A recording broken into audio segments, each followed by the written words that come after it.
hey, magnificent, hey, magnificent, hey, magnificent, hey, magnificent, hey, magnificent, hey, magnificent, hey. In the last episode, we learned about reading chart patterns. Now it's time to learn where those patterns actually matter. That starts with support and resistance, the price areas where decisions cluster. Support is where selling gets absorbed by buyers. Demand shows up when price falls to an attractive discount. Resistance is where buying gets absorbed by sellers. Supply appears when price climbs to a favorable selling point. Support is demand, resistance is supply. These levels are usually zones, not perfect lines. Markets don't trade like every buyer and seller agreed to meet at exactly $42.17. Orders are spread out, cost basis is spread out, and emotions are definitely spread out. So when you draw support and resistance, don't pinpoint it. Highlight the neighborhood where the fight happened. Start with weekly candles going back a few years. Every candle is one full week, so this shows the major map. Big highs, big lows, long-term ranges, and clean turning points. This gives you your primary structure. Then move to daily candles over the last 6 to 18 months. Each candle is one trading day, so this sharpens the zones that matter now. Hourly and 15-minute candles come last, only for entries, exits, and short-term decisions. On the weekly and daily charts, look for obvious repeated reactions, where price stops falling, where rallies fail, and where breakouts or breakdowns get triggered.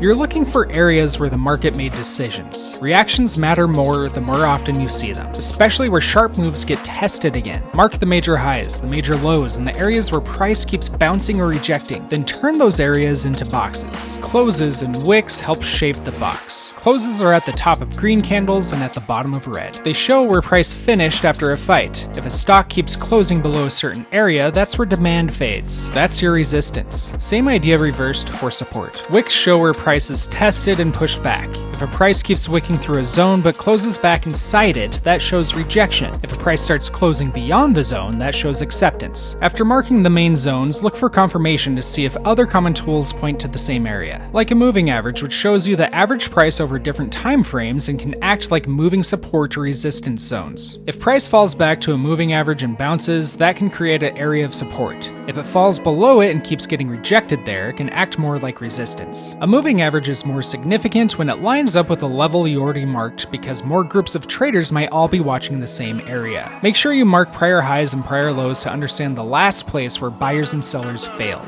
These levels have high visibility. After a breakout or breakdown, they can show you where old resistance can become new support and vice versa. After a breakout, old resistance can become new support because missed buyers, breakout traders, and shorts may all react near the same retest. After a breakdown, old support can become new resistance because trapped buyers might use the bounce to escape while sellers press from a cleaner spot. Pivot points are another reference layer people watch. The prior day or week high or low. Then there's RSI, which is a momentum indicator, and it stands for Relative Strength Index. It helps you understand how strong the move is into the next level. It compares recent gains to recent losses and turns that into a score from 0 to 100. Higher RSI means buying momentum has been strong, and lower RSI means selling momentum has been strong. Traders often treat RSI above 70 or below 30 as stretched, but stretched doesn't mean finished. Strong moves can stay strong and weak moves can stay weak. The better warning signal is divergence, when price keeps pushing one way but momentum starts fading. If price makes a higher high into resistance but RSI makes a lower high, buyers pushed price further with less strength behind it. Same idea flipped into a lower low. So RSI is useful to see if momentum is confirming the move through a level or if it's starting to fade. Price comes first, indicators add context. So now your levels are marked and you can start reading behavior. Inside a range, the middle is mostly noise, but you need to lean forward when price is at the top or bottom. Will buyers prove they can break through an upper edge? Will sellers prove they can break down through the lower edge? Breakouts and breakdowns need much more than a quick poke through a level. A real breakout clears resistance, holds above it, and gets follow through. A clean breakdown loses support, stays below it, and fails to reclaim the zone. That's called acceptance. A wick through a level is a test. A close beyond that level is stronger evidence. A retest that holds is better. Follow through tells you that other participants agree. Failed breaks are important for the opposite reason. If a price breaks above resistance and falls back into range, breakout buyers are trapped. If price breaks below support and snaps back into range, breakout sellers are trapped. That trapped positioning can fuel a reversal. It's also worth having options positioning on the radar. Large options open interest can make certain strikes important. Dealer hedging and gamma exposure can influence whether price pins, stalls, rejects, or accelerates through an area. But that comes after the chart. Start with visible price zones. Respect the higher time frame. Then use moving averages, prior highs and lows, pivot points, RSI, and options positioning as added context. Support and resistance don't predict the future.